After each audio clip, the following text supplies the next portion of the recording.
Hi friends, ഞാൻ ഇന്ന് ഉണ്ടാക്കാൻ പോകുന്നത് കൂന്തൽ ഫ്രൈ ആണ് കേട്ടോ.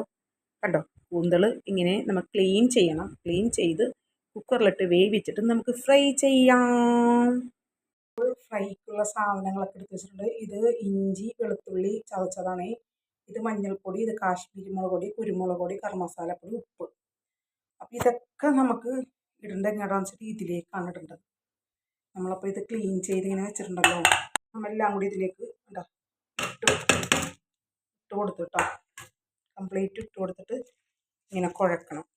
കണ്ടോ, ഇതിലെല്ലാത്തിലും പിടിക്കണ്ടേ, അതിങ്ങനെ നമ്മളിങ്ങനെ കുഴച്ച് കൊടുക്കണം. ഇങ്ങനെ കുഴച്ച് ഇത് ഇഞ്ഞുണ്ട്. കണ്ടോ, കുരുമുളകും ഗരം മസാലയൊക്കെ വലിയ ഇഞ്ഞും ഇരിപ്പുണ്ട്. അപ്പോൾ അതൊക്കെ എടുത്ത് നമ്മൾ ഇതിലേക്ക് പിന്നെയും ഇട്ട് കുഴച്ചുകൊണ്ടിരിക്കുന്നതാണ്. കുഴച്ച്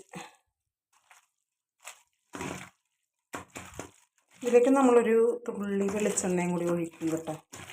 ഇങ്ങനെ പൊരിക്കുന്നവരുണ്ട്, പക്ഷെ ഇങ്ങനെ പൊരിച്ചാലും വേവിൻ്റെ കാര്യത്തിൽ റബ്ബർ പോലെ തന്നെ ഇരിക്കും കേട്ടോ. പക്ഷെ എന്നാലും നമ്മൾ ഇങ്ങനെ കുഴച്ച് അതിലൊരിത്തിരി വെളിച്ചെണ്ണയും കൂടി ഒഴിച്ചാൽ നല്ല സൂപ്പറായിരിക്കും. വെളിച്ചെണ്ണ ഒരിത്തിരി മതി. വെളിച്ചെണ്ണയും കൂടി ഒഴിച്ച് നമ്മളിതിനൂടെ സെറ്റാക്കി വെക്കുന്നുണ്ട്. നമുക്കിത് കുക്കറിലിട്ടൊന്ന് വെള്ളമില്ലാണ്ട് വേവിച്ചെടുക്കാം, എന്നിട്ട് നമുക്ക് ഫ്രൈ ചെയ്യാം.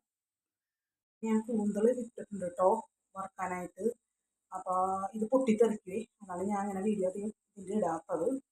അപ്പോൾ എന്താ ഫ്രൈ ആയിക്കൊണ്ടിരിക്കുകയാണ്. ഇനി നമ്മുടെ കൂന്തൽ ഫ്രൈ റെഡി ആയിട്ടുണ്ട്. എന്താ ഒരു ഭംഗിയല്ലേ കാണാനായിട്ട്, എന്താ ഒരു ടേസ്റ്റ് എന്നറിയാമോ. ഇത് തിന്ന് നോക്കുമ്പോൾ അടിപൊളി ടേസ്റ്റ്. അപ്പോൾ എങ്ങനെയുണ്ട് നമ്മളെ കൂന്തൽ ഫ്രൈ? എല്ലാവർക്കും ബൈ ബൈ.